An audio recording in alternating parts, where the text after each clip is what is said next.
Vlogging Friday. This video is brought to you by a Dalmatian onesie and sad, as in, I'm sad. I'm also eating a raw mushroom because by the time I get home from work most weekends, most days I go to work, I get up around 7 to shower, and then I get a train in at about 10 if I'm on a late. If I'm on a mid, then I leave the house at 6:57, so I get up at 6 instead of 7. Walk to my mum's house. Gary drives me into London on his way into work.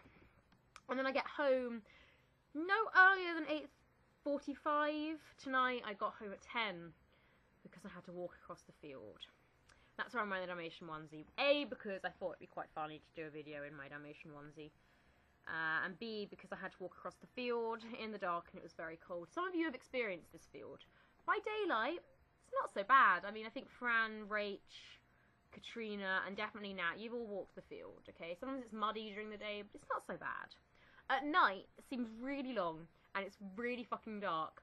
And it's quite well travelled, so there's nearly always some creeper walking behind you. I forgot about the mushroom. The mushroom is because by the time I get home after work most days, I'm just too late and too tired for me to want to eat. So tonight I'm eating a raw mushroom because it was there and it was going to go off. Why not? Just eat a mushroom. Wow. Anyway, yeah, the field at night. It's really long, and it's really cold, and it's really dark, and it's really freaky.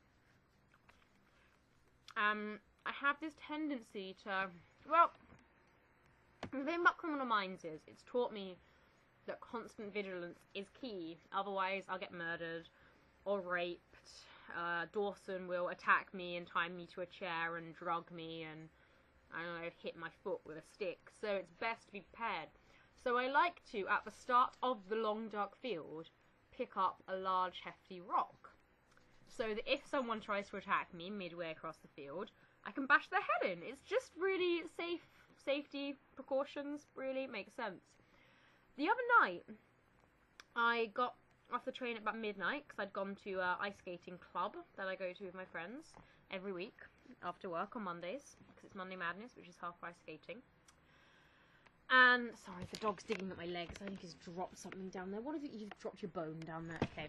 And yeah, so it was midnight and I got off this train. It was really dark, really cold. Sense the theme here. And there was this guy walking behind me. And then, like, I sped up a bit because I was freaking out a little bit because it's midnight and I'm a massive wimp. And then he seemed like he'd spread up. And then before you get onto the field, you have to go up a bit of a hill, and there's a footpath that winds around, or you can take a shortcut up the side of the verge, which saves only like between 5 and 10 seconds, and it's really slippery and muddy, so it's not really worth it. But it was kind of a test to me. I thought, well, no one ever takes this footpath, so if I take this shortcut rather, so if I take it and the guy doesn't follow afterwards, then I'm probably safe. So I started walking up it, and the guy walked up it as well. So I was like panicking by this point, and like really freaking out because I was fairly certain he was going to come and kill me. So I like leaned down as I got to the top of the slope to try and pick up this large rock that I saw as my just-in-case rock. And the ground was frozen solid and I could not get this rock up. So I was like panicking a bit more. And I got to the start of the field and there were rocks everywhere. And I was like, okay, one of these rocks has got to work. And I was like scrabbling around trying to find a rock to pick up just in case this guy that was still behind me, probably thinking I was a massive freak or a murderer myself, was, you know, I nearly fell over at one point because I went to tug this rock and it was too frozen and I couldn't. And then luckily, the guy turned and walked along the top of the field as opposed to across the field. And at the time, I just thought, oh, that's a fucking relief. He's clearly not trying to murder me. In retrospect, he probably was a bit freaked out by my mad rock scrabbling, but I was safe. I made it home to live another day. Yeah, so that's the story about the rocks in the field and why I'm wearing my onesie. Looking adorable aside. Yeah, I'm going through a bit of what my co-worker, Ollie, likes to refer to as a funk. We both often go through funks. So the other day when I was saying something typically gloomy, he was like, God, you are in a funk, aren't you? And then another co-worker was like, what did you say? And we had to explain it to her that I was in a funk. The other day it reached a low. Several occasions in the last week has it reached a low, actually. The first such a one, which is the one I was thinking of, I kept trying to watch something on my laptop. I can't remember what now, but a TV show of some sort. And this was the night that Mega Upload went down as well, actually, which probably added to my funkiness. My laptop just kept freezing and crashing, and I couldn't make it work, and so I was really sad. And I went upstairs and put the West Wing in and lay in bed and had a bit of a cry whilst watching the West Wing. And then I started yelling, "Dad, make me tea. I'm sad, Dad. Dad, I'm sad. Make me tea." And this went on for a long time because I was sad and I wanted him to make me tea in bed. So I just kept yelling down the stairs, "Dad, I'm sad, Dad. Make me tea." In the end, he did not give in to my plaintive cries, but my younger brother made me tea. He never makes me tea, so it must have been really annoying that night for him to give in and make me tea. Yep. So, I don't know why I'm sad. I'm just, you know, monotony and not seeing people and not getting the visa I wanted for America. Still going to go to America, it's just going to be a little bit more stressful. And, money and... Oh, I bought a new dress off ASOS the other day, which I loved, and then I tried it on when it got here, and it fit, but not in a flattering way, so that made me sad, and yeah, I don't know, just in a funk. It's pretty annoying. This is a good mushroom. It's got a good texture. I'm so gross. I'm sorry. I know you all like mushrooms. This is probably going too far. But I like raw mushrooms. They're quite good. As a snack when you get in from work and you're too, I don't know, tired to make actual food. Yeah. I swore I was going to plan it out this time. But I didn't. Oh, let's talk about Disney. So this morning, obviously, Rachel and Lauren were having a very serious business discussion about Disney films and how they're actually awesome, and when people try and read too much into them, they, you know, get it wrong or something. No, they take it at face value and they get it wrong. So I was in the staff room reading this, and I read a bit of the exchange out to my co-worker, Michael, because I thought it was quite funny.